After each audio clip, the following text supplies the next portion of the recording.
Okay, we should be live. All right. Well, I would say hello everybody, but there's nobody in the stream yet. So Yeah, let's give it a moment or two, see what happens, and then. yeah, I gotta mute my this. That's also why I like to do audio check too. sometimes I double up by accident. Yeah, test one, test two. Yeah. Well, anyways, you ready to get into it? Just a quick moment. Just a quick moment. Yeah, I'm making sure my audio is fine on my end. Yeah. Let's wait a few moments for people to jump in, and then we'll go ahead and get started. Yeah. Anything interesting you'd like to share while we wait? Anything interesting I would like to share? Well, Just in case somebody comes into a VOD or something like that. Oh yeah. For those who do not know, hi, my name is Claude Gaston. I run KeyToDarkness channel, and I'm also making a tabletop RPG of my own, which sort of fits into the discussion for today. It's called Infinite Generation Revision 2. The new update is released for those who want to take a look at it. It'll be in my Discord. I'll send you I'll send you the link here in a second. Yeah. Yeah. I think you're modded too, so you could also post it in the chat if there's anything you want to share. Oh yeah. Even your video link, I'm pretty sure you're a mod. Yeah, I think so. But I'll go ahead and send it to you so that way you can put it in the description for those who want to take a look at the system. We got one viewer. Yes, one viewer, that being Battle Puppet. Welcome, good sir. Welcome. Battle Puppet always opens up my streams. Bowie Howard? What?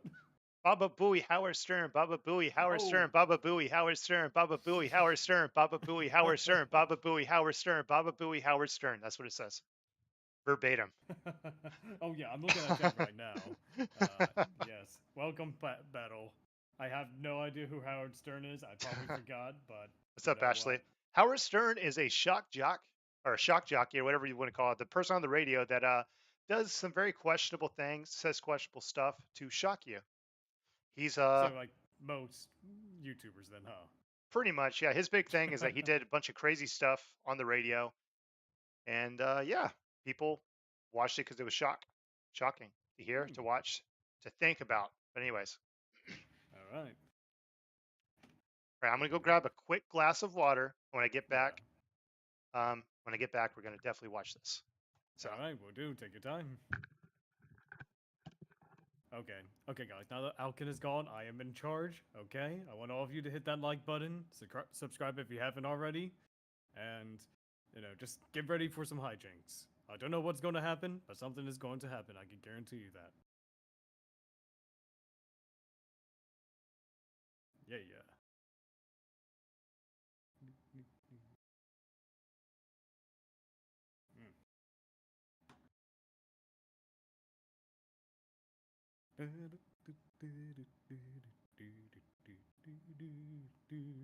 I hope all of you are having a fantastic day. Welcome.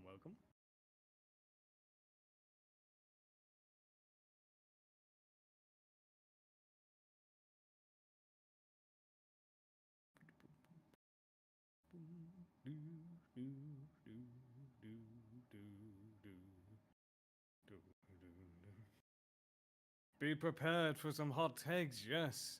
Some hot takes and some questionable opinions, I would say. Okay, I cheated. Definitely going to be interesting. Hey, welcome back. I cheated. I didn't get a glass of water. I grabbed a bottle of water. Pre-made. You know what? Water's water. You know. I love water. All right. I love it. I drink it all the time. I'm practically made of this stuff. Yeah, I drink too much water to do anything about it. All right. So, everybody in the chat, this is the Actman's video. We're just gonna watch it. I don't know how long it's been. I think it's been like a month and a half, 2 months. So it's been up for a while. Like yeah. So we're going to be reacting to it, but not necessarily like, oh, that's crazy, like XQC or whatever other people. We're watching this to discuss. So we're gonna pause it at various points. So do not watch this video if you're trying to watch the Actman's video. Go to his actual video itself, which I should have probably pulled up the link for that. I can put in the chat here in a little bit, but Yes, Yeah, this and is literally. also Yeah, Ackman does use clips from later acts of Baldur's Gate 3, so if you haven't gotten to that point in the game, I would maybe advise playing through it first and then coming back to watch yeah. his video. You get, yeah, just saying, potential spoilers out there. But also, you might never, ever, ever see those scenes. Probably not. Yeah. Yeah. So there's that too. So Yeah, just grain of giving salt. that warning. All right, All let's see right. if I can play this. Gotta go to the right window and Here, and today I want to take you down by the river. Larian Studios has lit the internet on fire with their latest dating simulator, one that gives Super Seducer a run for its money. By all accounts, Baldur's Gate 3 is a slam dunk success. oh yeah, by the way, 100%. any point you want me to pause, say hey, pause it here and I'll pause it. Yeah. If there's a point you For want to make. starters, Ackman's completely right. This is a game that spent 6 years in development and definitely shows. It is probably the most complete game that I have seen in modern gaming so far. And that term he used to describe it was like modern dating simulator or something like that. I mean, quite literally, yeah. Yeah, Any NPC that you could, maybe not any NPC you could think of, but a good majority of the NPCs and party members can be yeah, romanticized. that's And good. and there's some obscure choices out there as well Yeah, are that are there for those who are seeking it. yeah.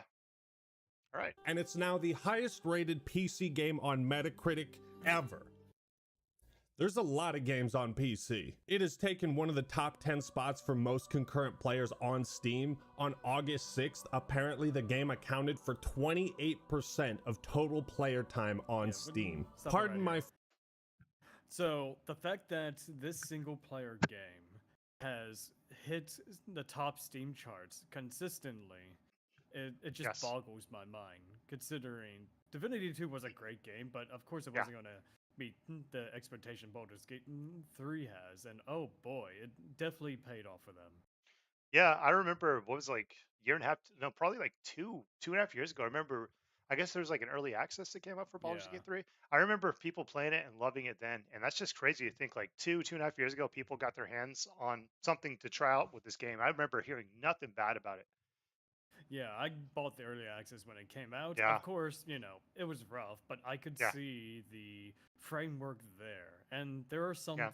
things in the final game that they actually removed from the beta version, which I'm kind of wondering if they'll ever expand upon that, or maybe like they will actually go and maybe give more paths down the DLC, future, baby. I'm hoping so. Yeah. We'll get to the DLC part when it's relevant, probably in this video, but let's go ahead and continue. French, but that's fucking crazy.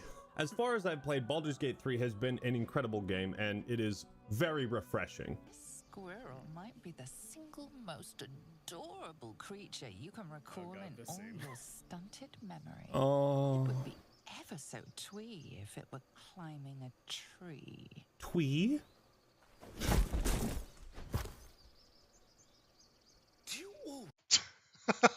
Yeah, don't worry. That what you saw was just an optical illusion.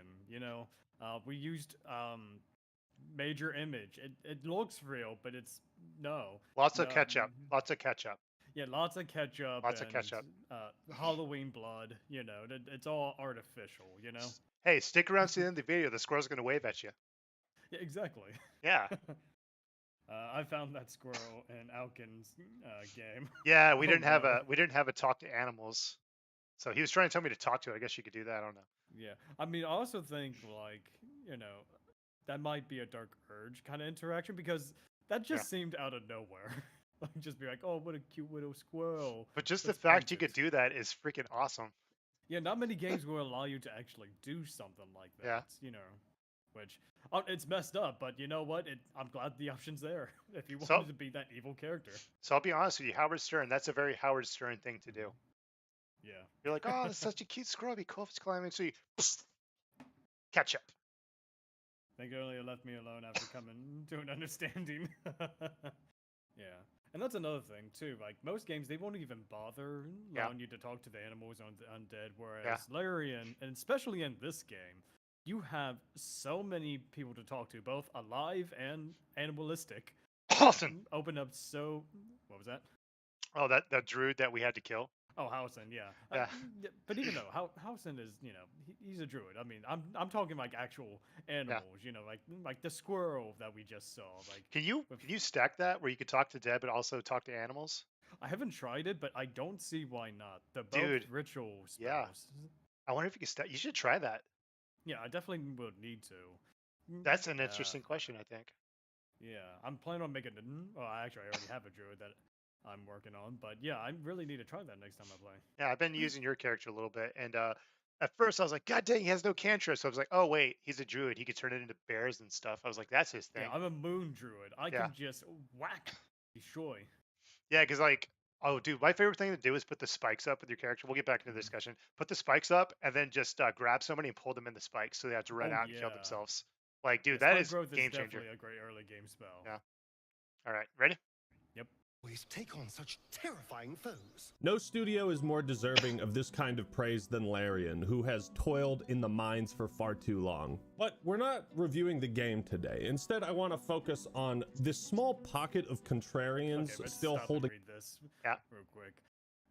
So Excalibur, I think that's his name. Forgive me if I mispronounce it, but like a lot of people, I am deeply excited about what the lovely folks at Larian accomplished with Baldur's Gate 3, but I want to gently, preemptively push back against the players that taking excitement and using it to apply criticism or raise standard to RPGs going forward. 1 out of 10. That's When did the game come out, by the way? What date? Baldur's Gate. It Yes. came out in August and later in September, and I believe for other places. I love the preemptive hot take then. Yeah, it was something like that. Yeah. Yeah, it was very preemptive. I'm looking at this and just like, let's Yeah. see. A lot of people, I'm deeply excited. Preemptively push back against players like Simon using it to play criticism to raise standard. Honestly, I think, in my opinion, standards should be constantly raised. Not Yeah. necessarily quality, because quality is going to differentiate between developer to developer. But I mean, when it comes to anything creative, you want to strive Yeah. to do your best and create the best Yeah. product that you can possibly do so. And by putting your all into that product and polishing it, making it work, you're going to end up with a much better product. Let's look at Yeah. things like Diablo 4, a company behind it that has much more funding, much more resources, much more people working on it, and that's not even getting any sort of traction anymore. And it's just like so many bad decisions going into it.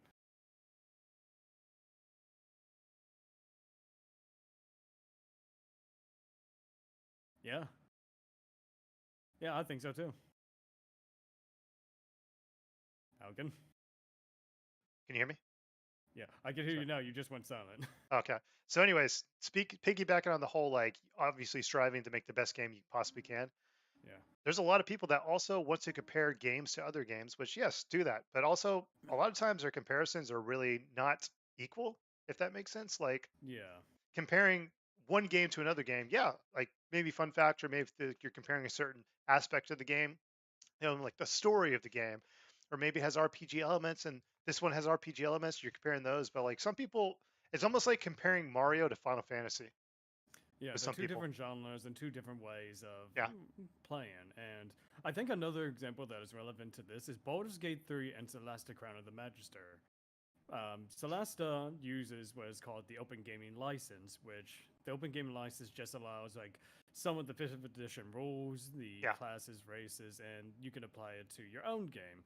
They use that standard license to create their own Dungeons and Dragons 5e game, whereas Baldur's Gate 3 obviously uses a lot more of that. And both are fantastic games, but they do so in different ways.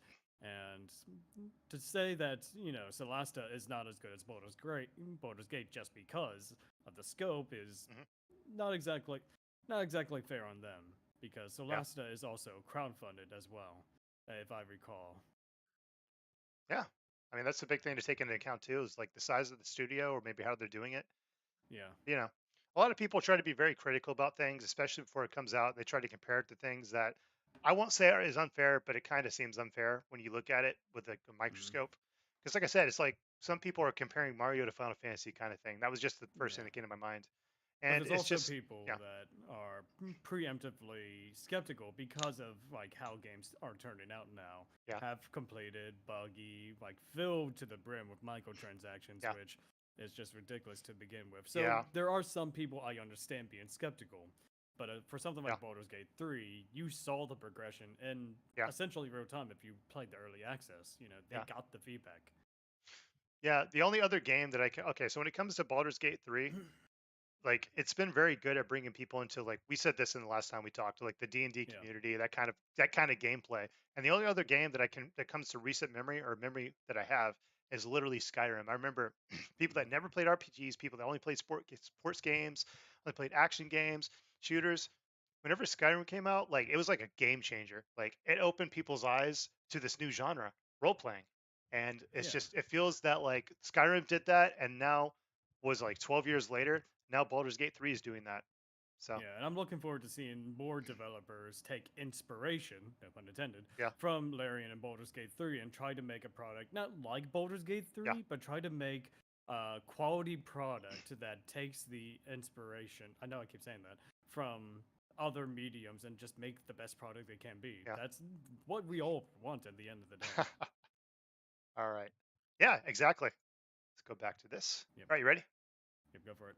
Who has toiled in the mines for far too long. But we're not reviewing the game today. Instead, I want to focus on this small pocket of contrarians still holding out at Helm's Deep. I want to talk about this IGN video. Baldur's Gate 3 is causing some developers to panic. And the video it's pretty good. Wait, is this IGN? Are you sure? It's filled with great takes and actual insight and commentary into the game industry and not just giving away 9 out of 10 scores to every new release. Developers should be looking at what Baldur's Gate 3 did and trying to replicate where they can, not jumping up to defend games that are cramming in practices that fans are getting fed up with. He's right! But there's Let's this take a pause here. I agree with this statement. Yeah. Because throughout gaming's history, like it had to start somewhere. Yeah. And when someone is successful, you take ideas from them and expand upon it. That's how growth in the industry is had. And you can't really have like so many. How should I reword this? There's a really it's cool kind video of called weird. Everything's a Remake. Yeah, Everything's a remake. everything is a remake, and the reason why people are remaking them is because it's the safe way of doing things, and Also game expanding on development. too. Well, yeah, not just expanding Yeah. upon it, but I think like there's a lot of remakes that are just unnecessary, in my opinion. Like, Yeah. there are some great ones out there. Like, Yeah. I think the Mass Effect trilogy got themselves an HD remaster. Great. Oh, That's no, I perfect. don't mean like that. So the idea of everything's a remake is that pretty much whenever you make something new, there's something that had inspired that and predated that you're building on Mhm. or using as inspiration. Yeah, another good example for this case is that Baldur's Gate 2, that was actually a BioWare game. And I remember making a comment last time about how Baldur's Gate 3 reminded me of Dragon Age Origins, and that's completely founded now that BioWare actually made Baldur's Gate 2. So I can imagine Larian going and taking a look at the previous games Yeah. from those developers and just taking notes from their book. And honestly, I love that. I love the consistency that they try to implement with this game. Yeah, even when you look at the Fallout series and Fallout New Vegas was made by a bunch of people that worked at the original studio that made Fallout 1 and 2. Yeah. So it wasn't made by Bethesda. Bethesda, I guess, licensed it out for what was it called? Crap. If you know the name of the studio, Obsidian Entertainment, yes. Yeah. They licensed it out to them. And yeah, they were the original people that made Fallout. And the way that Bethesda took it was completely different. And obviously, I'm sure Bethesda's like, keep it similar to what we did, kind of. But they took what Bethesda made with Fallout 3 and they took Fallout 1 and 2, like their experience when they worked on it, and they expanded it. And it's probably, I mean, it's not probably, it is most people's favorite Fallout game. And it is and literally Obsidian is yeah. still consistently dishing out good products. Like, I think it Outer was Worlds. Pillars of Eternity. And Outer Worlds, yeah. as well. But they Yeah. also made their own tabletop not tabletop, CRPG called Pillars of Eternity, which is Oh, I've heard of that. Yeah, it's similar to, it's a real time hack. I don't want to say hack and slash, like the strategy kind of thing, kind of Okay. like StarCraft in a way, where Gotcha. you have a party and they're real time attacking. You're casting spells. You're doing Yeah. all that. So I'm trying to think of the term for it, but yeah, real time strategy does make sense to me. yeah, Like when you say yeah, real time that's strategy, it. I'm thinking of literally Warcraft 3, StarCraft 1 and 2. You know, Yeah, in a way, it's you kinda could similar also to that. yeah, you could also argue that in a way, I guess Dota and League of Legends is kind of, but not you. You're having to work with a team, obviously, but you know, Well, yeah, that's another good Yeah. example of taking notes from another game and creating something Yeah. unique out of it. Dota was a Warcraft Warforged, World Warcraft 3, World Yeah, Warcraft 3. Yeah, yeah. So it was a Warcraft 3 map that a lot of people liked, so they expanded Yeah. upon it by taking those elements and making it into its own thing. yeah, Which is and now it's its why- own genre. And now, It's its own I genre. think, well, not just that, but I think MOBA. Activision wanted to avoid another one of those Yeah. instances where they change Reforged, so that way they now own anything that you make, which I think is so dumb, you know? I didn't hear about that. That's Yeah, crazy. there was some kind of stipulation that if you were to make a map in Reforged, own Activision it? has the rights to that map. Oh, so okay. Does that mean like they can take your money, or like they could just use it if they want to? Like, hey, you made it. Basically, yeah, they could just use what you've made and turn it into its own thing, like how Dota Yeah. did. That just sounds terrible because like you worked on that map. It's like they should at least credit you and give you a little bit of royalties or something. No, I remember that was a big thing back when it came out because they didn't want another Dota incident where they essentially lost money due to another game coming out that used their foundation. You know what I mean? Yeah. So, I Give me- yep. I just had to bring that up because it was a good example of this. I forgot to post my link on Twitter. I'm posting it right now. And Oh done. no, you forgot that? I forgot the Twitters. I'm sorry, You X's. forgot the X. Twitter? The X. It's Twitter. Look, no one says X. It is Twitter. All right. Let's see. Okay. I think I might have backed it up. Yeah. And by the way, Elon Musk stole my X idea. Okay, take a look at my icon on Twitch. It's literally an X. Shame on you, Elon. Elon, he expects that check very soon. Yeah. No, I expected, $12 million every day. Come on. In the mail tomorrow. Yeah. Do it. Exactly. Yeah. Do it. Sentiment going around that Baldur's Gate 3 it's just an unreasonable standard for AAA studios to meet. So we're gonna talk about that, because ladies and gentlemen, the companions in Baldur's Gate 3 are an irresistible thirst trap. Oh, absolutely. 100%. I'm not gonna lie. I kind of like a couple of my companions. I'm like, dang, how do I romance you? Yeah, I mean, all the companions have their Yeah. They're so unique. You might not see it in the surface, but once you Yeah. get into their story, it's just fantastic. Like how much depth are in these characters. But I'm not gonna lie, they definitely took that into mind, making their stories. Mm-hmm. Yeah. So Oh, they have yeah. they have very compelling stories from what I can tell. Yeah.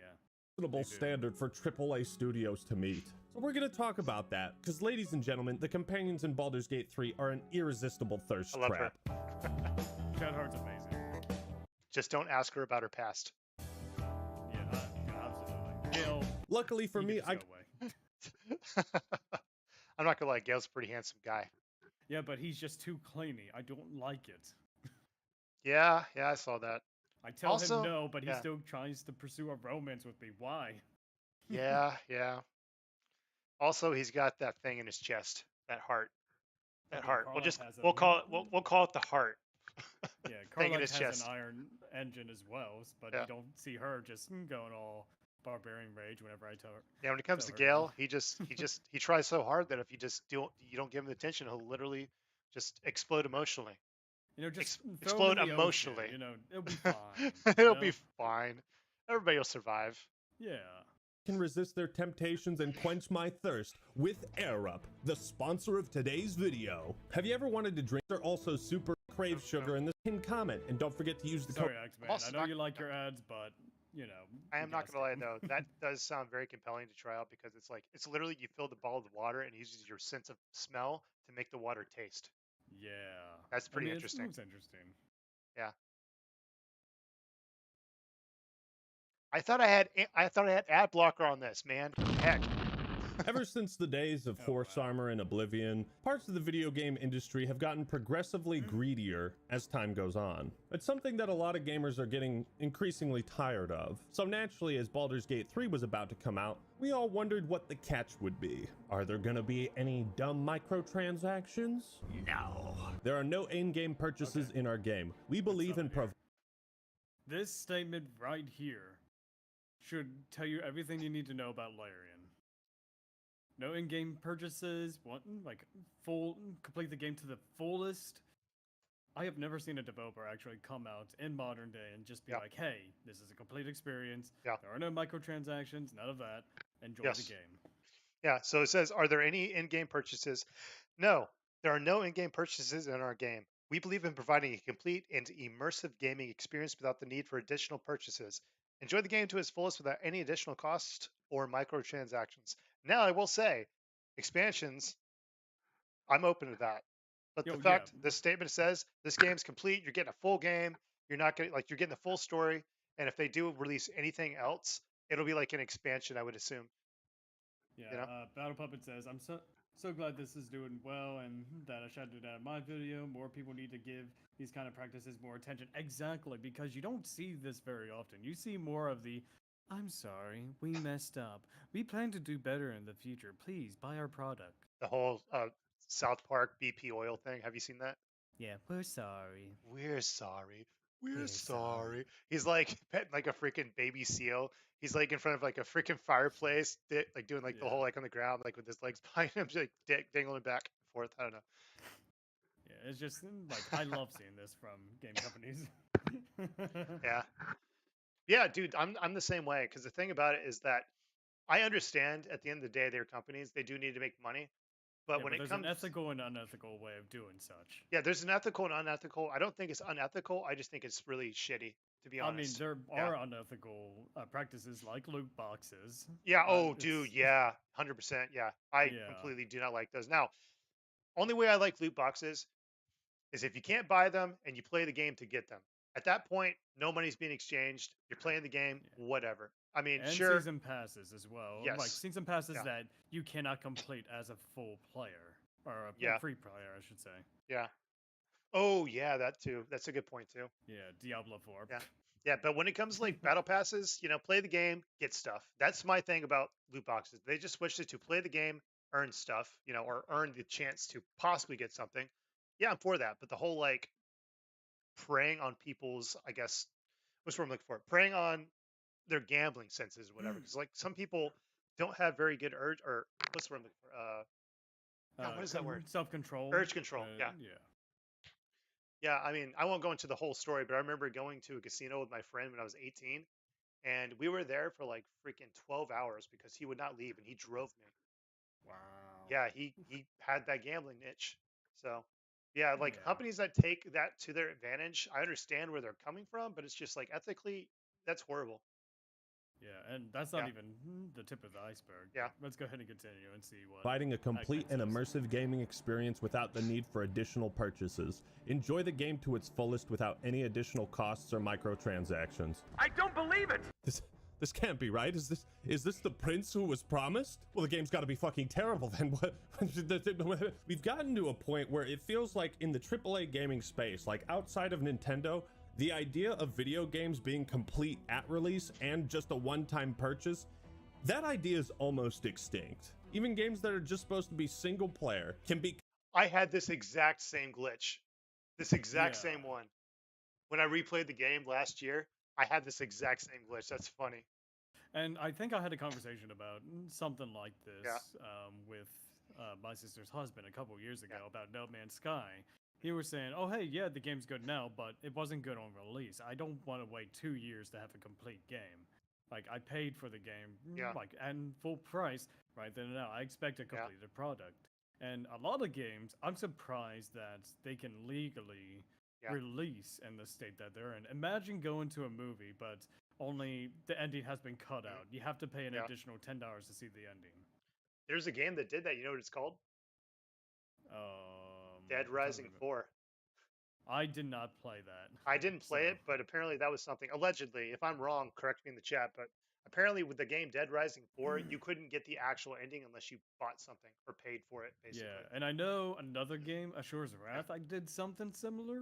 Yeah. If I recall, allegedly. Um, Yeah, when it comes to Cyberpunk 2077, it it had a lot of problems on release. I played on my PS4 Pro and it had problems. But the thing about it that was the issue is that they were releasing it on consoles that were not playable at all, which is the Yeah. issue. Like, if anything, they should do what they do with Nintendo games sometimes. For instance, God, what was the game?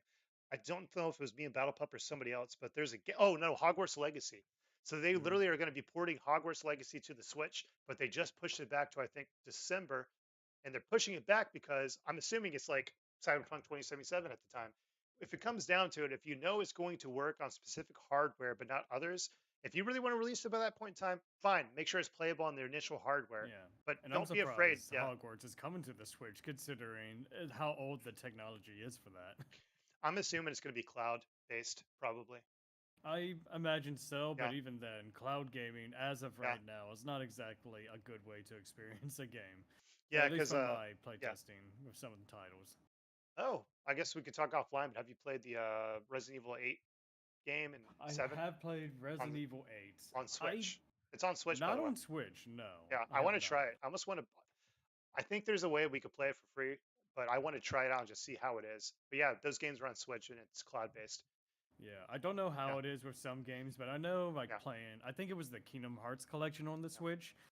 Cloud gaming through that was just absolutely horrible, if I Yeah. remember correctly. It was just kind of like laggy. There was a delay in input. Yeah, when it comes to like releasing a game, I think Miyamoto, Battle Pub probably told me it's like something about like a game that's released too fast will be bad. A game that's like he'll probably it's a Miyamoto quote, but Yeah, yeah, well the whole Cyberpunk thing, they probably should have just released it on a PC. rush game would be forever bad. I think PS5. it was. Yeah, something like that. Rush game will be forever bad. You know, a game that takes time will be better. Something Yeah. like that. Something along those lines. But yeah, the whole Cyberpunk thing is that they rushed it out. But also on top of that, it's pretty cool that you're getting a whole game in Baldur's Gate 3 and you don't have to expect to pay any more money to have more fun. There's so much stuff there, so many trees, and by I don't mean well, there's a lot of trees in the game, obviously, but Yeah. there's so many branching paths to take that it's almost like Breath of the Wild. Have you played Breath of the Wild? I have not. I want to, but I Okay. have not. So I'll But put it even this then, way. there is also adding content. They just Yeah. recently added a mirror so you could change your appearance. I know that doesn't sound big, but a lot of people have been asking for that, and they Yeah. delivered. Yeah, when it comes to Breath of the Wild, it's one of those games that I can restart. I can play again and again and again. Like obviously not consecutively. I'm like I want to play another game, but I can come back like 6 months later, play the game, pick a direction, walk. I'll find something new. I'll bump into a Yeah. quest I never saw. I'll bump into a town I didn't even know existed on the map. You know, it's just that kind of thing. And that's the thing about Baldur's Gate 3 that's awesome is that you're getting this whole freaking game, this whole freaking experience, and you can restart your save, or not your save, restart the game, and you're can have a completely different experience. Completely Oh, different. absolutely. Yeah. Like, there's so many choices and paths to go down. Are you ready?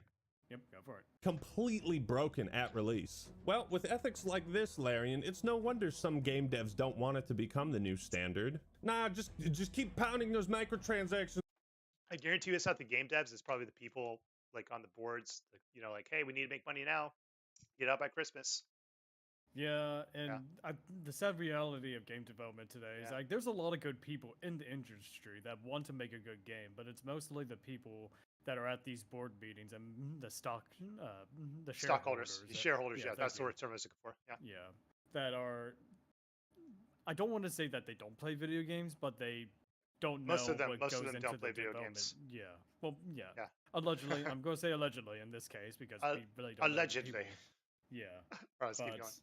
Are you ready? yeah, Got something else you want to say? keep going. And just keep shoveling that crap in there. You know what my first reaction is when a new game comes out? Where are the slot machines? How can I gamble more money? I think the industry deserves a game like Baldur's Gate 3, and we deserve a developer like Larian. The biggest problem with microtransactions and in-game purchases is that it always affects the core gameplay. usually in a negative way. Sometimes companies end up implementing anti-player design to then charge the players to make the game better, less tedious, or more customizable. Think about how Halo Infinite took away your ability to choose your own colors in order to sell that back to you. Like try to imagine Baldur's Gate 3 as a live service game with a battle pass. Yes, Jesus. Yeah. I can already create some scenarios in my mind. Imagine okay, let me put this this way. Yeah. Instead of starting off at level 1, they have an acceleration pack. You can become level 5 at the start of the game by paying $29.99. Or perhaps you want the Everburn Blade? Well, by paying an extra $2, you get start off with it, you know? Yeah. It's Heck, you can pay 99 cents right now and get double XP for a whole day. Yeah, exactly. And it's just kind of like, then it just ruins the integrity of the progression that they've set up. And it's like going into a random Dungeons and Dragons campaign, like tabletop, and being like, okay, DM, I've got my level 10 wizard. We're level 1, but you said this was okay. Well, it's like you go into the D&D campaign and you literally give the DM $100 and he's like, "Yep, you can come in at level 10, buddy." Yeah. And Honestly, a lot of DMs would be like, yep, was fine, was go this ahead, item stuff. you want from the freaking 5e book? Got it. Extra $10. Yeah. I'll let you do it. Yeah, other players, you wanna catch up with him? $110. I'll give you everything he's got. Yeah, and it just fascinates me. Like, I'm so glad that they didn't, but they could have easily done that. Also, welcome to the chat, Drewski. Welcome to the chat, Jacob, Gulf City Nabo. Hey, welcome, friends. Welcome. Yeah, welcome. Got 7 viewers at the moment, but Nice. yeah, this whole like, I like his thing. Like, where are the slot machines? Where is this? Well, how can I spend money? Like, that's how a lot of games feel at times. Yeah, When I mean, you play I'm 'em, surprised there's not a casino in Baldur's Gate, you know, just to spend all my gold all at once. Well, if it's like in game and it's like in game currency, whatever, do it. But it's like when it comes to like real currency, I'm like, ugh. Some people really are suckers for that, man. I don't mean suckers the bad way. I just mean like people are kind of predisposed to that kind of behavior. Oh, I think it would be funny. Like, I don't want Larian to do this, but imagine them selling the Wish spell. Like, you want to be able to change anything in the game, $30, free casting a Wish, go for it. For people that I don't know mean- what that is. Oh, so for context, I mean, wish, as the name implies, it allows you to wish for any one thing in the game, whether it be a free casting of any spell or an item or anything that you can imagine, it can do. So imagine, like, say, if this were EA, for instance, making Baldur's Gate 3. Oh, yeah, we can unlock levels 13 through 20, but you need to give us $59.99, but Yeah. we also have the Wish bundle where you get a free access to Wish early on. Oh no, that bad online web store. Yeah. Right. Uh, Yeah, that's a very, very good representation of it. Pay us money and you can have whatever you want. yeah, pretty much. That's pretty much what games have devolved to. It's like pay money, you get this item. Pay money, you get double XP. Pay And money, you sadly, can there's start a at lot of level people 10. that will pay for something like that. There's though. a lot of people that will. It's that FOMO, man. They don't want to miss out. Yeah.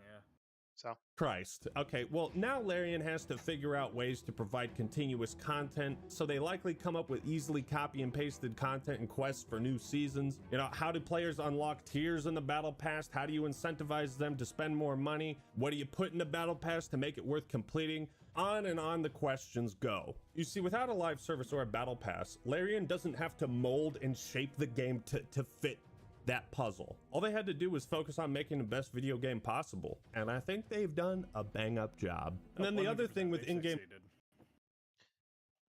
they did an amazing job so far. I mean, I've only maybe played like a total like maybe 8 hours, 9 hours. I don't know, I haven't spoiled completed myself. the game. Yeah. I spoiled myself by playing the first time with other people. I'm just like, oh, it's so fun. It's like D&D, man. Yeah, I haven't completed the game Yeah. after 200 plus hours because I keep restarting and making new characters. So I'll tell you what, you can beat the game with me. I'll make sure you get to the end.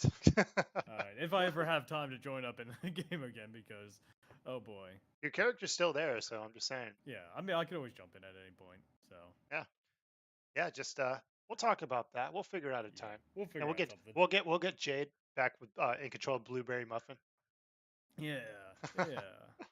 Purchases is you now have to take content out of the game that could have been unlocked by simply playing it, and you now have to resell it, right? Another thing that really makes Larian's games stand out as RPGs is that they don't really make filler or fluff. Quests aren't handled like a checklist of chores and activities to just keep you busy for no other reason. But let's go into this topic of Baldur's Gate 3 being so unbelievably good that nobody else can make a game this good ever. Please, please, please put some thought into it before you proclaim this is what AAA gaming should be moving forward. 6 years and 400 plus people with insane funding due to the IP having given BG3 a big boost. It's truly unrealistic to expect this on a regular basis. And then some guy from Larian came out of the woodwork and was like, what funding? Okay, let's stop it here. So That the is idea funny. that people think that Larian Studios has all this money just to throw around, no. What happens is, especially when you're dealing with an IP like Dungeons and Dragons, you need to pay them for use of their intellectual Yeah. property. And yes, there is the open gaming license, which will allow you to use some of the free aspects of D&D 5e. Yeah. But Larian wanted to explore more of the options, not just in gameplay, but in the actual story, in Faerun and the Sword Coast, and like that's going to cost a lot of money in its own Yeah. right. And I believe I heard somewhere that Larian just was about to run out of money by the time of Baldur's Gate 3's launch, which is why they weren't able to fix Act 3 the way Yeah. that they wanted to, because Yeah. they just ran out of funds. I mean, this whole take of like the game. Okay, so essentially what this video is about is the game is so good that other AAA developers are like, please don't hold us to this standard. Please, please, please. It's just that whole tweet he just read is just slap in the face. Like, Mhm. how dare, like, don't expect us to sell a completed game. Don't expect us to make sure there's no glitches. Don't expect us to sell you a game that's going to be complete and have a good story. You know, don't expect us to not nickel and dime you for this, that, and the other. It's just a weird take. Yeah, And I especially love it. now with money being Yeah. so scarce and the value of a dollar is like dropping. It's just kind of Yeah. like we expect a complete product. We expect not necessarily the best product. I mean, Yeah. there's going to be flaws no matter what, Yeah. but just kind of like an experience that we can hold on to for a long while and have that sense of value. Yeah. Yeah, that tweet was something else. I forgot that tweet even existed. I remember Oh seeing boy, that. I also have a tweet that I'll read after this video that All right. we can go over. So All right. let's continue. Just to be clear, Larian didn't receive funding from Wizards of the Coast to use the Dungeons and Dragons IP. Quite the Yeah, see. opposite. They paid a licensing fee to use it. There are like standards and practices they have to follow with this IP. So it's even more encumbering than just making a new game based on an IP they already own, which makes it even more impressive. Then he goes on to double down after being called out. Clearly funding wasn't the right choice of words here. Replace that with budget, knowing that an IP with the legacy of this one is going to sell. What?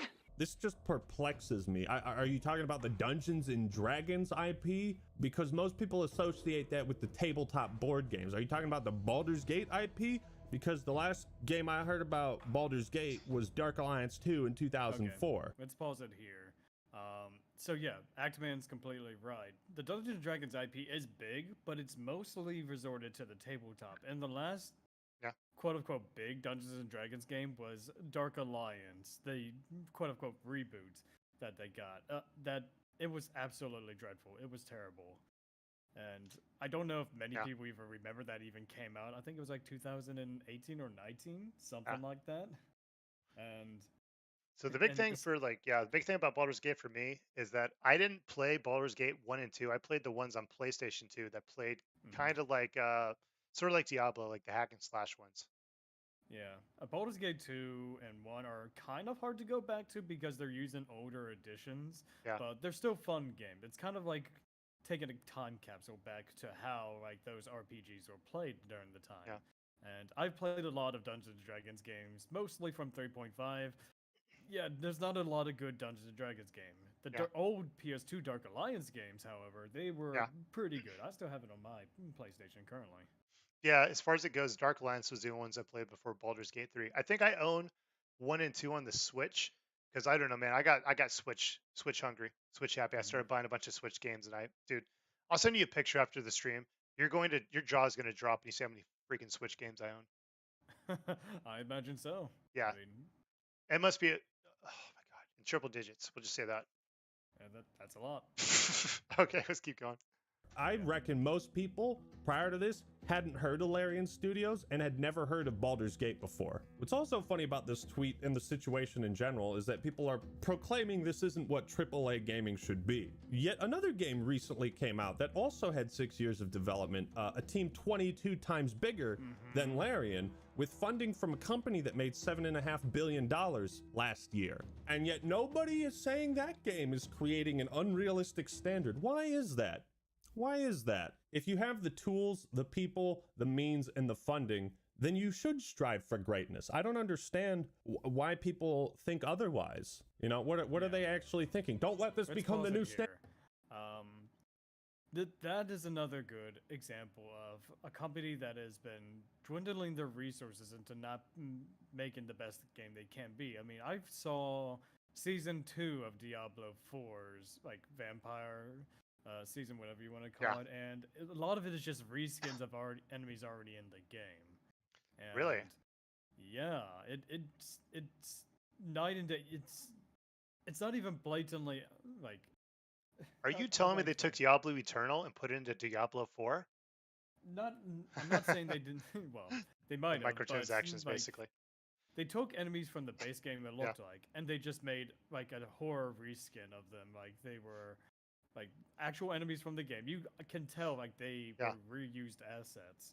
And I don't remember where I was watching this from, but I remember watching a video about, I think it was the developer from the original Fallout and how they would go and make those games. Like they would have like this whiteboard saying, okay, these are things that need to get done, this, and this. But nowadays, developers will essentially dilly-dally and just not get things done over simple programming and such. Like I think the example he uses that this one guy, he was looking for a simple, I guess, targeting system. Don't quote me direct, but he was looking for a targeting system, and then the developer who was tasked to do it said, okay, give me about 4 or 5 weeks to complete that for something that he said could be done in a half hour. Yeah. So, while I want to put all the blame on the higher-ups in Activision Blizzard, but there's also the thought that it could also be the developers either not having the resources, either just bouncing back and forth on ideas and just not sticking with an idea, or maybe they just, like, hey, we've got too many projects, we need to get this done fast. Okay, let's just slap another texture on this thing. So I'll put this in there because you literally just made me have this thought. So I think the idea of DLC also, in certain contexts, can also hinder a game's development because you're obviously you want the game out, whatever, and then get the game out, it's not complete, people bumping these glitches, all this kind of crazy stuff, the game's broken, whatever. Well, you need somebody to fix it, but all the people are so busy working on the DLC to the point that they're not actually fixing the game. So that's why I think this is me coming back around the whole thing about Larian being like, we're selling you a complete game, Maybe they're playing DLC or whatever, but that's not their focus right now. Their focus is getting this game playable, getting it good. If there's any glitches, I'm pretty sure they take care of them pretty fast. Oh, absolutely. Like, I don't recall any glitches now in Baldur's Gate 3. Are you serious? Come on. No, I mean, you forgot no, you forgot the glitch. You forgot the bench. Remember when we sat on the bench and we were upside down? We're like into the ground. Oh, I actually forgot all about that. I forgot about that till you said that. I was like, oh wait, the bench. Yeah, I did. I was actually forgetting about that. Like, I was like, the bench was flipped over. Okay, excuse me. I don't want to assume that's a glitch. I mean, yeah, it is a glitch, but it's a feature. I bet it's a feature. Yeah, honestly, I think the owlbear in the stall is a feature. Oh my god, I forgot about that until you said that. I was like, wait, there was a glitch we both experienced. Yeah, but when I say glitch, I mean like game-breaking glitches, like slowdowns or maybe stuff like that, or even glitches like, how did you let this one stay? The one that happened was just like, maybe somebody forgot to make this bench unsittable, whatever. Yeah. Standard because we can't make games that good. I think it's pretty clear what the difference in priorities is between like Larian and Blizzard. Blizzard is like trying to make money, and Larian knows they're gonna make money if they just make a good video game. When you're at that level, you don't have to try to make money. Just make a good product. Like a lot of people, I'm deeply excited about what the lovely folks at Larian accomplished, but I want to preemptively push back against players taking that excitement and using it to apply criticism or a raised standard to RPGs going forward. Oh, that's the one that you were. Yeah, I was just saying, like, that's the one we've already seen, that we have talked about. Yeah. And it's still ridiculous, but I don't know what more to say about that I one. mean, I can kind of agree with that because everybody's like, when it comes down to it, not everybody's Larian Studios. Other studios might have different takes, but it's just, you know, I think if anything should be taken from this is that please start releasing complete games. Please make sure there's no glitches. Stop looking forward to the DLC so much to the point that you're not going to fix a broken game. Yeah, Like, but it wouldn't be, this comment Yeah. wouldn't be so bad if he didn't put the 1 out of 10 at the bottom. Just be like, Yeah. okay. Yeah, Just be like, the 1 yeah, out the of- game's 1 out yeah. of 10 because of that. Yeah, the 1 out of 10 is what takes the statement away. That's completely true because I'm reading this. I'm like, that's a good point. Don't compare every other game, every other RPG to this game because it's not that. Now, Baldur's Gate 4, definitely compare that if you want to because it has Baldur's Gate on it. Yeah. But yeah, that 1 out of 10 was uncalled for. Yeah, it kind of brought down his comment a little bit. It literally just took his comment and made it not what it should have been. Because you read it, it's like, yeah, I agree with that, blah, blah, blah. And it's almost like, I'm trying to think of a good example, but it's like they go through the whole speech and at the end they say one thing. It's like, oh, I don't agree with that. No. No. Thought you were taking this a different way, man. Wouldn't it be great if Bethesda held this standard to Fallout 76? Wouldn't that have been great? What are you trying to say? Stop complaining about AAA game developers that get away with releasing half-baked shitty games? Just accept bad trends and shitty practices amongst the industry? Why wouldn't the best rated PC game of all time not raise the standards? This is not a new baseline for RPGs. This is an anomaly. Trying to do the same thing the same way, especially without the same advantages, could kill an entire group of studios. What advantages? Let's stop that. Let's stop it here. It's just like, yeah, we're not expecting every company to be to make a game as big as Baldur's Gate 3, to be as expansive or have like the amount of hours put into it. But we as gamers, we're paying now $70+ for games. We want an enjoyable experience that is worth our money. That's all we're asking for. Yeah, just please release a game that we can play and have fun, have a full experience.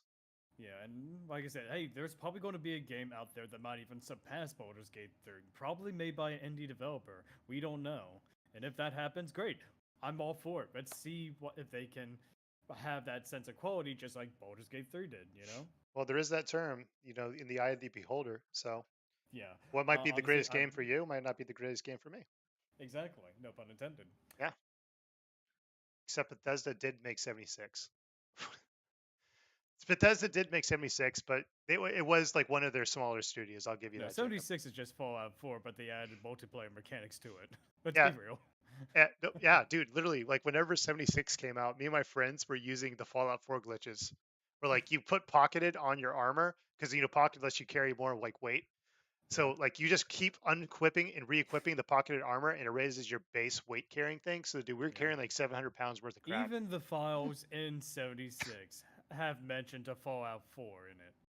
Yeah, and it was like to the point that people were, I think they were changing it from 30 FPS to 60 FPS, which ended up breaking the game because they were like twice the speed. So they're just yeeting across the map. It was funny, man. Yeah, I need to link a video that talks about Fallout 76 to you that you should watch. Do you know who the internet historian is? I think I've seen his videos a couple times in the past. I'm gonna send you a Fallout 76 one. It is so good. It's pretty comprehensive and it talks about like a lot of the things, but it's funny. It's a funny video. It's not comprehensive. Like he's talking about what happened with all that stuff, and this is also goes in the whole like make sure you make a game good before you put it out. So it's still on topic. But yeah, he goes through it, but it's like really funny. He goes through like the whole, God, what is it called?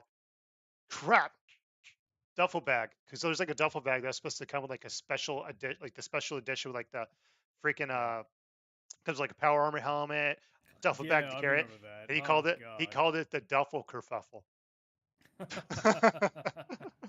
What a title. Yeah, he goes into that. He goes into like how they were selling rum. Like a rum that was supposed to be like the Nuka-Cola rum. So they got, Like anyways, they're just doing too many things and not fixing the game itself, you know? Yeah. All right, let's keep going. Yeah. That was off topic, but still on topic at the same time. I mean, hey, we're just having fun, discussing. The So- advantage of talent, hard work, foresight, uncorrupted morals, these are things Larian has and all these other studios can easily attain. Baldur's Gate 3 is not an anomaly. It didn't just spring out of the ground. This isn't Larian's first game. They've been making top-down RPGs for over 20 years. Baldur's Gate 3 is simply the culmination of all that work, of all they have learned, on an engine they've been working on for many, many years. Baldur's Gate 3 is the culmination of a series or genre in the same way that Elden Ring and Smash Bros. Ultimate were. These aren't anomalies. These are really good games made by competent studios with a clear vision that have worked tirelessly to perfect their craft. They are efficient and smart with their work, constantly building upon what they did last. Larian is super familiar with the engine used to make this game. The controls are the same as original Sin 2. So much of the base work was already And I would done say, years let's stop it here. Divinity 2. It's also a fantastic game. Like, if you like Baldur's Gate 3, check out Divinity 2 as well. It has its own unique setting, characters, like, and it plays similar, I can't even say it. Similarly. Yeah, thank you. To Baldur's Gate 3, but it's not like, hey, you can cast one spell. No, you have these things called action points, and each spell has a different cost to it. And if you know what you're doing, you can essentially take so many actions on your turn. It's kind of funny how you could do that. Yeah, I've heard about Divinity: The Original Sin 2 multiple times. I actually bought it. I think I have it on PS4. Hmm. That or Switch. It's either that or Yeah. Switch. I think it's on PS4, but I've only heard good things about it. Yeah, and the PC version has what's called a Dungeon Master mode, where you can literally go in and make your own.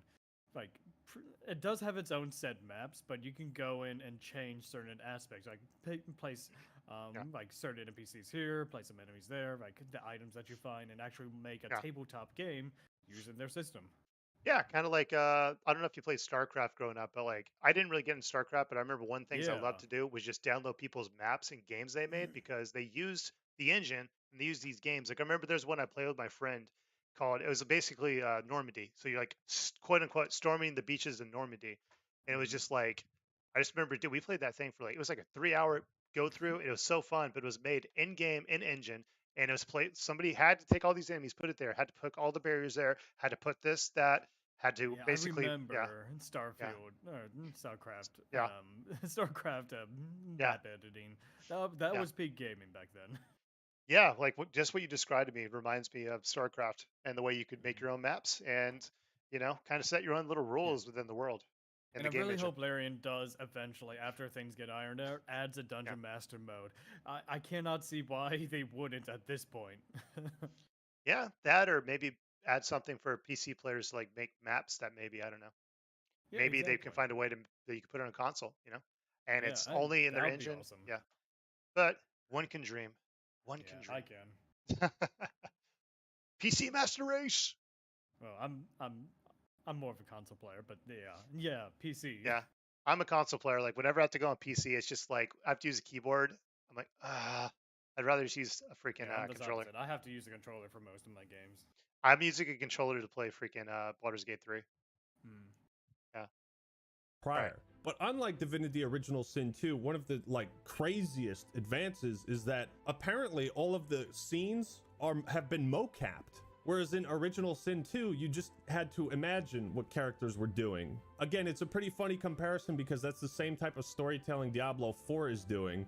And then you look at Baldur's Gate 3 and it's just like, wow. But if you think about it, conceptually speaking, the older Smash Bros. Characters' movesets are pretty solid. And most of them didn't need any massive overhauls when it came time to make Ultimate. But you get what I'm saying, these studios work smarter. They don't settle for re-releasing the same game every year or tearing down the foundation and rebuilding it every 3 years. So that's why these games seem so impressive. Because to a lot of people, they haven't played Larian games. They haven't experienced these mechanics before. So it feels like it comes out of nowhere. I can't disagree with this one more. Whenever a game disrupts the industry and delights players beyond expectations, it absolutely raises industry and genre standards regardless of the why and how. Well said. We should celebrate landmark titles.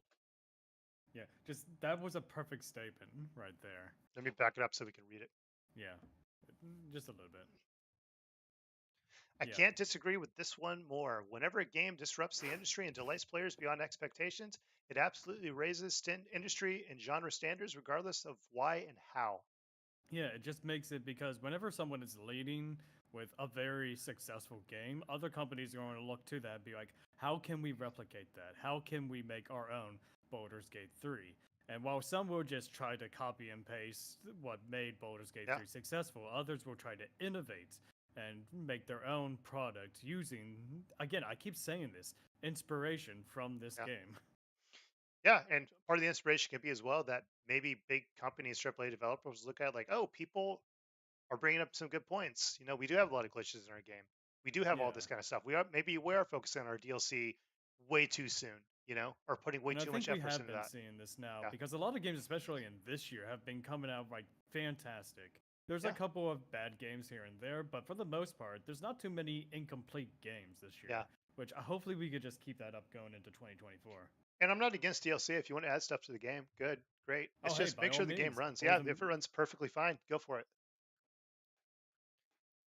I mean, it's giving me more game to play, and a lot of times the DLC is really fun. yeah, But I I think when agree. it comes down to it, like the whole like shareholders thing, they're trying to make money. They're kind of pushing games out when they're not ready. And they're also obviously they push the game out and they're focusing on the DLC now. Okay, cool. So you just push this out. We made some money. We can make some more money when the DLC comes out. It just try to make sure the game works before you start putting all your eggs in the basket of DLC and add-ons and stuff like that. Yeah, but that's asking for a lot. But is it really? Well, not really, but most It's asking a lot of the most big shareholders to wigs. wait a little bit. Yeah, It's asking a lot of the shareholders. Whew, you know them, man. They're not known for having money. yeah, I They're know. It's they're just not like well off, man.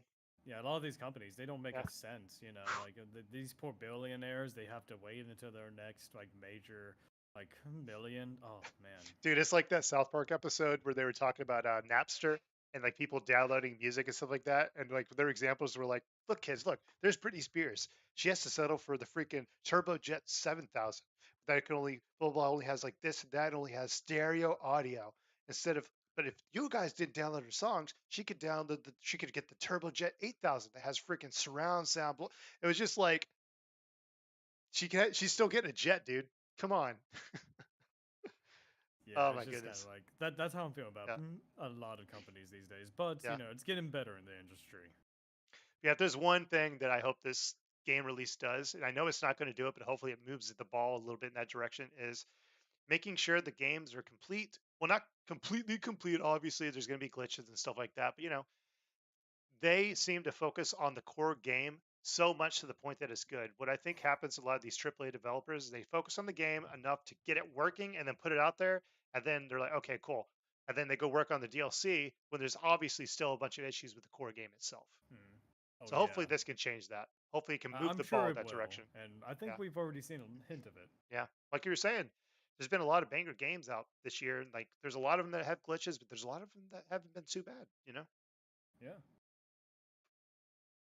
And let me do this. Whenever a game disrupts the industry and delights players beyond expectations, it absolutely raises industry and genre standards regardless of the why and how. Well said, we should celebrate landmark titles like this. Greed often breeds complacency, and once the profits start rolling in, you really see people's true nature. Do they want to do as little work as possible for the maximum amount of money? Do they still have the same passion? Does a guy with 1 million subs still have the same passion for his craft as a guy with 1,000? You know what I mean? Larian serves as a very good example to other That was actually a very good comparison. Hmm. Yeah, about the million sub YouTuber versus 1,000. Yeah, just because one is bigger than the other doesn't mean that the one who has more people is more passionate. Also doesn't mean they're better at what they do. Yeah. Really I doesn't. mean, there's Also, a lot of YouTubers out yeah. there that put in a lot of work into their craft, but they don't get the attention that they deserve. Mostly because there's a lot of other YouTubers that Yeah. have these billions of views, but they do the bare minimum. But oh yeah, Battle Puppet said something. I'll read that in a second. But Oh yeah. where's I going with this? Crap, I missed it. But anyways, Battle Puppet said again, Alkin, you're thinking of the investors, not the shareholders. Well, the shareholders are investors. That's what makes them shareholders, is they're investing. But I think you're talking about outside investment. But one thing I will say is that I know you only have like 15, 20 minutes left. Yeah. So, I yeah. think we can get through this Yeah. and then we'll call it a night. Crap, I really had a really good point I wanted to make, but I cannot remember for the life of me. I'm sure it'll come up as we're talking.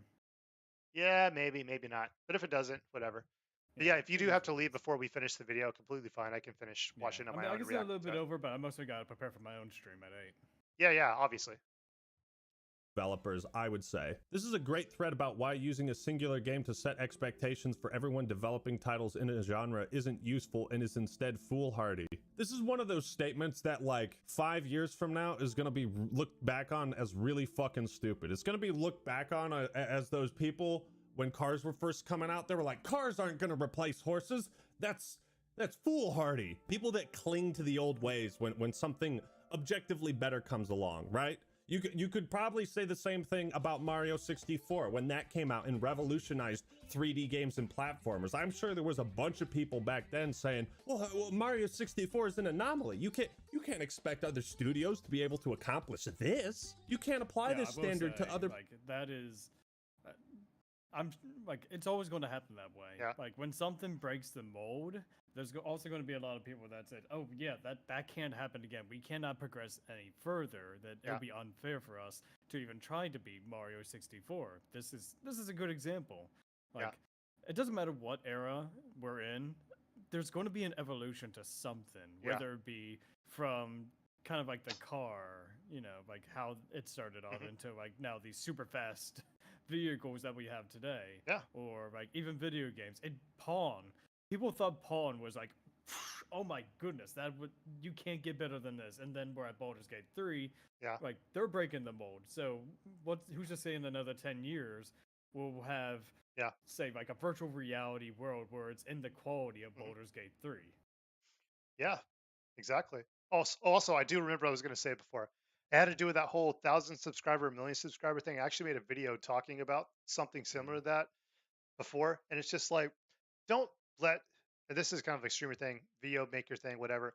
Don't look at the million subscriber people and compare yourself to them and think you're not as good as them. Because, dude, I've seen so many people that stream and don't read the chat, don't talk to people, don't interact, and they get so many people there, but they're not good at it, if that makes sense. In my opinion, let's just say in my opinion. Yeah. And there's people that have like 3 viewers and I join and I have the best time of my life. You know? Yeah, it's just, I guess it depends on how they present themselves and like why, you know, people go there in the first place, especially with streamers that only have like a few people in there. People love interacting with the streamer, and especially when you're much bigger, you're not going to see every single comment, but you know, just taking time to speak with people. Like maybe pick out someone. Let me see who's in the chat right now. So they just gave you an example right there. they did. They really did. So it's just like Drewski says, shareholders are people, but they buy portions of a game portions, company. portions of game company. Sorry, I can hardly see this. Are the ones giving companies money or certain games to make money.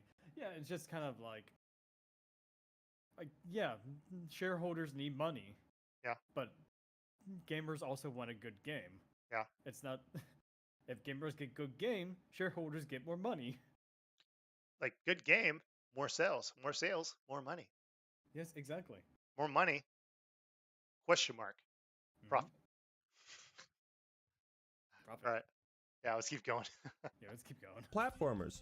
It's not fair. That's not fair at all. Here's the thing, right? Wouldn't a company or a person genuinely passionate about their craft want to compete with Baldur's Gate? Competition breeds improvement. It creates better products and we all win in the end. Complacency seems to be what some of these devs are advocating for, or at the very least admitting they work for a studio that doesn't prioritize making good products as much as they should. I get what they're trying to say though, right? Don't expect every quarterback to be as good as Tom Brady, but every quarterback should try to be as good as Tom Brady. I don't know a single game dev who has conveyed this sentiment about...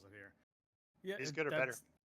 Yeah, that's another good example. Like, I think that people should always strive for greatness, even if you're not going to be at the same, like, that high point as, say, Baldur's Gate 3. If you make a product the best that you can, the best way you know how, people are going to enjoy it, and who knows, it might blow up. I mean, it might do well. But even if it doesn't, you did the best you can, and Yeah. that's all that matters. It's like I was saying before, like don't compare yourself to all these big ass studios or big ass or subscriber people, stuff like that, because you never know. If you strive for greatness, maybe you'll get 2 million and they'll be stuck at 1 million. You never know. Yeah. That kind of thing. It's just you can't you can't hold yourself back. Try your best, do your best, and other companies that are at the 1 million level, like we're saying, they could look at this smaller studio and just be like, hey, they're doing something right. Maybe we should incorporate that. Everybody should strive for greatness, big and small. Yeah, exactly. Because you never know where the road's going to take you. Yeah. BG3. Instead, I've heard devs ask folks not to use the great things achieved by this team as a weapon to use against other devs. Now, this is the actual argument I think some of them are trying to present, right? Remember how obnoxious the PlayStation fanboys would get when they compared every video game ever made to The Last of Us 2? Yeah, nobody should be doing that with Baldur's Gate 3. The one or two devs they were quoting were talking about how you shouldn't be expecting every RPG studio to be making games on the scale of BG3 because not every studio has the time, effort, or manpower. Yes, but some studios do have the time and manpower. They just don't put in the effort. Nobody is saying Johnny Game Developer and his 2 college dorm roommates should make a 100-hour masterpiece RPG as their first game. Nobody's saying that. I don't think people are saying that BG3 is the new standard, but rather it should raise everybody else's standards, because a lot of other developers really fucking down in the ground, man. CD Projekt Red, Cyberpunk, Fallout 76, Bethesda. This is why Starfield has such high expectations behind it, and why it will be such a disappointment if that game turns out to be a glitchy, bug-ridden disaster. So much. Balls in here. Yeah. I hear both good and bad from Starfield. I have not played it, but Same. I haven't played it either. I just kind of see this. It's a Bethesda game. It's Yeah. going to be good and bad in a lot of ways, but it's going to be enjoyable nonetheless. Yeah. Yeah, I mean, it looks like it's fun from what I've seen. People that I know that have played it have good things to say about it. There's only one person who said that they found it boring, but the way he kind of put it was like, "This game sucks," which like I just don't think it's for me. Yeah. Which was pretty mature for the person that said that. Yeah, I mean, you're not going to enjoy Yeah. every single game out there. I mean, there's even people that won't even like Baldur's Gate 3. That is perfectly fine. But if you're going to either review a game or take it seriously enough that you want to give it a rating, you have to at least try the game out, like, and give it an objective factor to it. Yeah, and it's like, try the game out and do kind of stuff like that. And I guess I'll give an example without giving a name, but there's somebody that I know that literally will not try certain genres of games or whatever or certain series of games because they played one, they didn't like one. And it's just, try not to cut yourself off from stuff like that, because you never know, you might enjoy it, Yeah, and just because you're not going to like the first going around, you might come back around to it, like take time to learn it and be like, oh my, this is my favorite game ever now. Like why someone did I who will, skip this? yes, like someone who will not be named with Final Fantasy. Yeah. That's a joke I if don't they're know listening. who, but yeah. Oh, you know who? Yeah. We Do both know the person. Oh yeah, it might be me. Yeah, who knows? No. It's not Let's you. continue. FF4, man, come on. Many of these other companies have the exact same tools and resources at their disposal at Larian. They just make terrible products. So yeah, this is what AAA studios should strive to achieve. Holy hell. 90, yeah, I know. I don't know what it is now, but it's still up there, like as one of the best. What the poop? 97, that is good job, Larian. Yeah, and they've definitely earned it. They have earned it. And we're at the last minute and a half, so we're at the last little stretch. Yeah. So you should be able to get your stream going on time. So. Yeah. And honestly, between you and me and the chat, I would love, like, at some point, if I ever do get my voice acting thing off of the ground, I would love to voice an Larian game. Hey, man. Never stop trying. Never stop working for it. I mean, I'm never going to stop, of course. I'm just saying, like, I would love to be the voice actor in that room and just kind of experience that environment that they got going on in there. I mean, that's how goals work, man. You have a goal and you work towards it. Yeah. If you don't have anything to work for, of course you're going to be stagnant. What are you working for? What are you doing? So like your goal at this moment is to get on a Larian game. You're going to keep doing the voice acting. I would want to, yes. Yes. So that's your current goal. Yeah. And do get it. my tabletop RPG off of the ground, but hey, Yeah. that's neither here and there. And it's fine if they don't, but if they try, then they'll probably make a good RPG. Cyberpunk is a prime example of why everyone's standards should be higher. It's a wake-up call for a lot of these other developers, I hope. Larian has had such an underdog story that like it's so cathartic to see them succeed, because 10 years ago, they were raising funds for Divinity Original Sin through a Kickstarter program. This is a studio that risked bankruptcy in the name of quality. So at the end of the day, I think a lot of gamers have also woken up when they see what we've been missing for a long time, or at least what has become so rare in the industry, a game released by a studio that has no intentions of selling you something beyond that initial purchase. A game that works and is complete at launch. Baldur's Gate 3 is just an amazing game, and we should all be celebrating it. It is the prince who was promised, and hopefully it sends shockwaves across the industry. Should we compare every new RPG that comes out to Baldur's Gate 3? Probably not. Let's hope every new RPG in the AAA space tries to be as good, and that those companies try to be as pro-consumer as Larian. But thank you all for watching. Hope you enjoyed the video. Yeah, I completely agree with Yeah. Eggman's take in this video. It's Yeah. just like, we're not asking every game To be beat Baldur's Gate 3. Yeah, we but just we're want people to strive for asking that kind of stuff. Yeah, just be the best you can be at your craft, you know? Yeah, he basically, that's what I like about the Aquaman. First of all, he's funny. He has really good takes. And he's really Oh, easy to absolutely. piggyback off, that's for sure. Yeah, he's also one of my favorite YouTubers. I watch his content all the time. Yeah, I kind of drift in and out, but it's like when there's like a big game or like a big release that comes out, he usually has a pretty good coverage of it. Yeah, and very objective of what he has to go through. All right, so you have 5 minutes. Anything else from this video that you can recall that you maybe wanted to bring up, forgot to bring up, would like to leave us I with? think I've got most of my talking points out there, but I will say that Baldur's Gate 3, what I'm hoping for the game going forward, once everything is done, I'm hoping for levels 13 through 16 to be unlocked. Yeah. It's possible that they could. I don't imagine them going full level 20 though.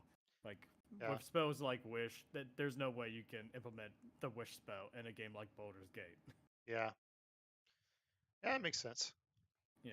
That would break the game. It's like I say, it's like typically when you have expansions like in MMORPGs, like they raise the level cap because at that point it's justifiable to give you more levels to make you have the ability to become stronger, because at that point they can implement the game, implement new enemies, new obstacles to keep you, within their little sandbox, or like, the rules of the land. Because I think right now if they were to give you 13 through 16, people would find some creative ways to break the game.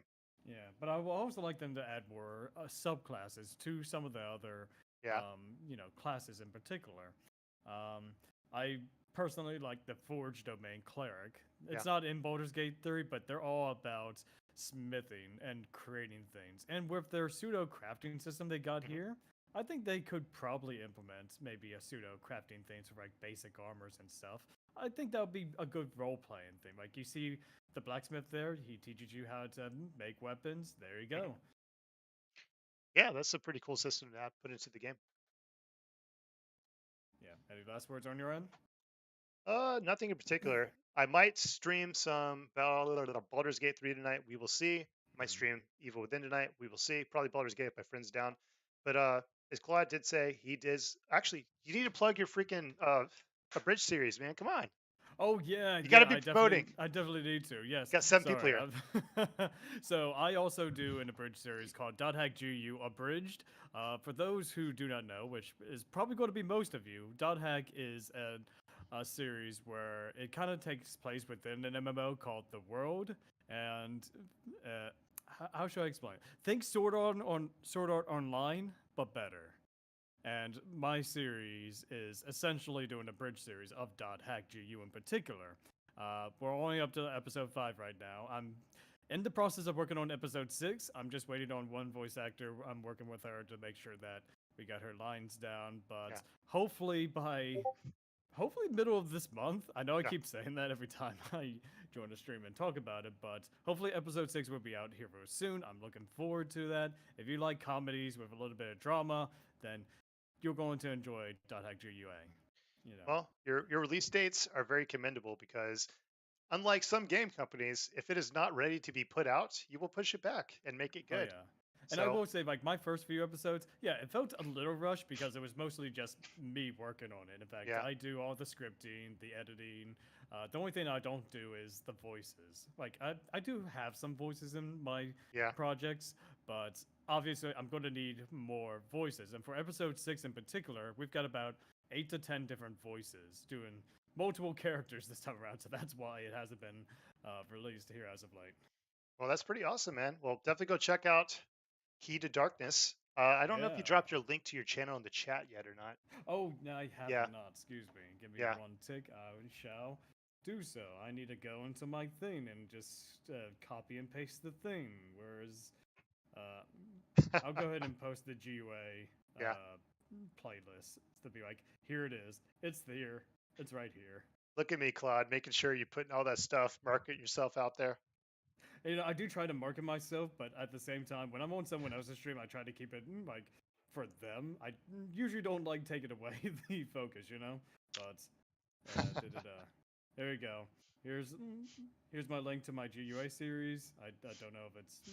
And if it just so Quickly happens show up. anybody in our chat has any connections in the voice acting community, shoot something Claude's way. He might be down for it. Yeah, I mean, I'm all time looking for new voices. I might look for some new voices come episode 7.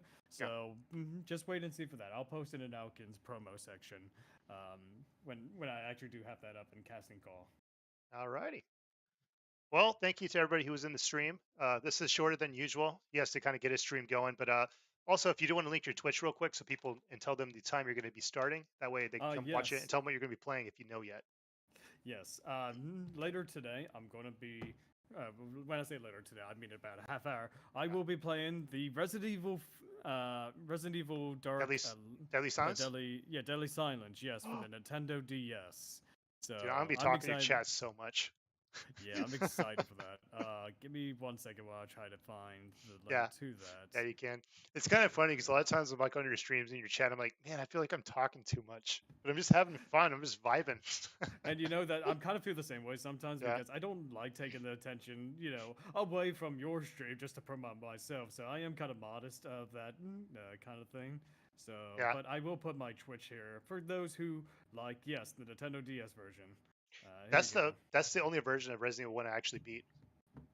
Yeah, and I'm surprised that like some people don't even know that there was a Twitch port, not Twitch port. What was I saying? Nintendo DS port of the original Resident Evil game. So I'm looking forward to playing that tonight. So are you going to be doing like the touchscreen stuff? Because I know there's like parts where you walk outdoors and you like knife, like slash. If I can play it through the controller, I will. But I'm sure there's going to be some touchscreen mechanics that I will desperately need to figure out. Yeah, I think you can actually turn it off if I remember correctly. It was like 12, 13 years ago I played it. Actually, no, it was like, it was like 15 years ago. I mean, anyways, it's Resident Evil 1, so I'm sure there is. All right, you can play as Jill or Chris. You have any idea yet? I'll probably end up playing as Jill, mostly because if I remember, she has the bigger inventory. So she has the bigger inventory, and she starts out with the lockpick. Yeah, exactly. Yeah. Also, she was almost a Jill sandwich. Oh, she was almost a Jill sandwich. See that, guys? The voice acting is amazing. Thank you. I do try. Thank you. All right, did you post it yet? Yes, I did. I posted both links. Awesome. Great. Well, everybody, thank you for joining us. Like I said, this is Key to Darkness, i.e. Claude. Right. He's going to stream on Twitch in 29 minutes, but yeah. All right, everyone stay classy, stay beautiful, but most importantly, have yourselves a wonderful night. What he said. Yes, what I said.